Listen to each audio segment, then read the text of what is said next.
ఇప్పుడు ఏం చేస్తామంటే ఫ్రీజ్ చేసేస్తాం ఫస్ట్. జూలై ఆగస్టులో జరిగిన సర్వేలో డ్రోన్ సర్వేలో మొత్తం ఫ్రీజ్ చేయడం జరిగింది. ఈచ్ ఏరియాకి పోతాం మనం తప్పనిసరిగా develop. In fact first development might happy in Mancherial side, because చాలామంది ముందుకు వస్తున్నారు ల్యాండ్ ఇచ్చిందని కూడా అక్కడ కూడా. కాకపోతే రివర్ బెడ్లో ఉన్న ప్రజలతో ఇబ్బంది ఉంది, వాళ్ళే ఇబ్బందులో ఉన్నారు. నేను అడిగిన వాళ్ళని డబుల్ బెడ్రూమ్ ఇస్తే అప్లై చేసుకుని వెళ్ళిపోయేందుకు సిద్ధంగా ఉన్నారు. బట్ ఎవరిని కూడాను బలవంతంగా పంపము.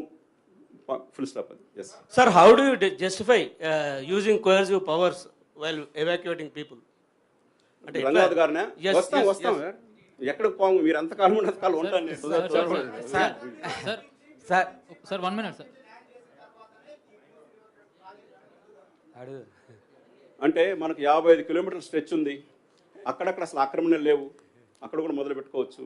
ఇప్పుడు ఒక దగ్గరే మొదలుపెట్టి పాత నగరంలో మొదలు పెట్టకపోతే అది కూడా ఒక రకమైనటువంటి పారదర్శకత లేకుండా ఒకరి వైపే చేసినట్టు ఉంటుంది కదా. ఇప్పుడు ఏంటి మనం జరిగే డిస్కషన్ ఏంటి? వెస్ట్ సైడ్ వెళ్ళిపోతున్న నగరం, ఈ సైడ్ ఎక్కడ పోయింది, ఇవంతా ఉన్నాయి కదా. సో సమతుల్యత పాటించాలి మనం. తప్పనిసరిగా 3-4 స్ట్రెచ్లు ఒకేసారి పని మొదలు పెడతాం.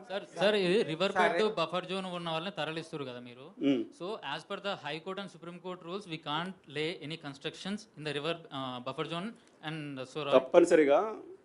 సో ఎఫ్టిఎల్ ఎంత, బఫర్ జోన్ ఎంత, ఇప్పుడు దానికి రివర్ బెడ్ ఎంత అనేది మనకు జియో 165 ఏదో ఒకటి ఉందండి, ఒక 10 సంవత్సరాల క్రితం ఇచ్చిన జియో. దాంట్లో 50 మీటర్స్ బఫర్ జోన్ మనము మూసికి పెట్టుకోవడం జరిగింది. తప్పనిసరిగా ఇక్కడ జరగబోయేటువంటి నిర్మాణాలన్నీ కూడాను ఎన్విరాన్మెంటల్ లాకు లోపడే, దేశం యొక్క రాష్ట్ర చట్టాలకు లోబడి జరుగుతాయి. వ్యతిరేకంగా ఏది జరగదు. Thank you sir. ఇక్కడ సార్ ఒక నిమిషం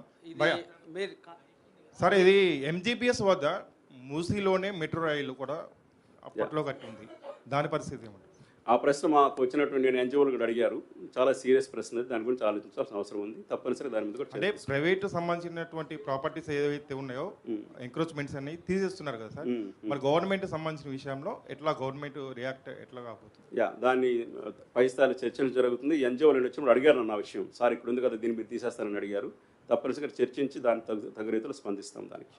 సార్ ఇది చాలా బిగ్ ప్రాజెక్టు. కాకపోతే మీరు చేసే మెథడు ఇప్పుడు ఓన్లీ ప్రజాప్రతినిధులు, ఎమ్మెల్యేలను వాళ్ళని పరిగణలోకి తీసుకుంటున్నట్టుంది. ఎందుకు ఆల్ పార్టీ మీటింగ్ పెట్టట్లేదు? All party meeting is a political decision. They will take at the appropriate time. Okay, నా లెవెల్లో నేను చేయగలిగింది. అంటే మేజర్ అడ్డీలు అదే కదా సార్, అన్ని పార్టీలు వ్యతిరేకిస్తున్నాయి, ఇంక్లూడింగ్ మజ్లిస్. తప్పనిసరిగా నేను ప్రభుత్వ పెద్దల దృష్టికి తీసుకెళ్తానని మీరు చెప్పింది, దాని ప్రకారం యాక్షన్ తీసుకుంటాను. Thank you sir. ఇప్పుడు మీరు తొందర లేదంటున్నారు, ప్రాజెక్టుకి సంబంధించిన ఫండింగ్ సంబంధించి టెండర్లు అని చెప్తున్నారు. మీరు ఒక డెడ్ లైన్ అంటూ పెట్టుకున్నారా? ఈ లోపు ఇక్కడి నుంచి వెళ్ళిపోవాలి అనేది ఒకటి పెట్టుకున్నారా? అట్లా చెప్తే ప్రజలని సమ్మతితో పంపించడమే డెడ్ లైన్.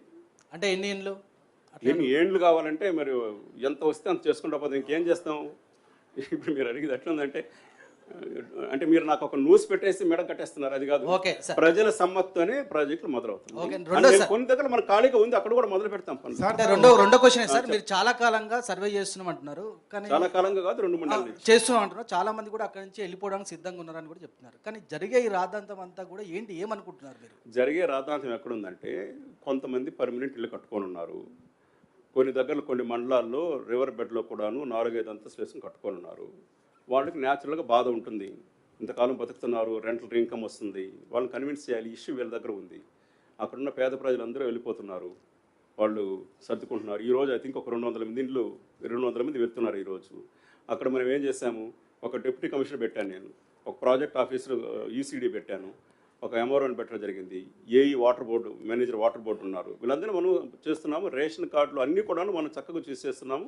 ఎడ్యుకేషన్కి సంబంధించిన చెప్పాను ఇంతకుముందే, మనం ఒక మీటింగ్ పెట్టుకుని నేను సాయంకాలం పెట్టుకున్నాము. వీళ్ళందరినీ ఆశ్రమ స్కూల్స్లో చేర్పిస్తాము, తర్వాత అంగన్వాడీలో చేర్పిస్తాము. ఒక స్కూల్ ఉందంటున్నారు, దానికి కూడా ఆలోచించాలి ఏం చేయాలని చెప్పేసి. ఇదంతా సామరస్యంగా జరుగుతుంది.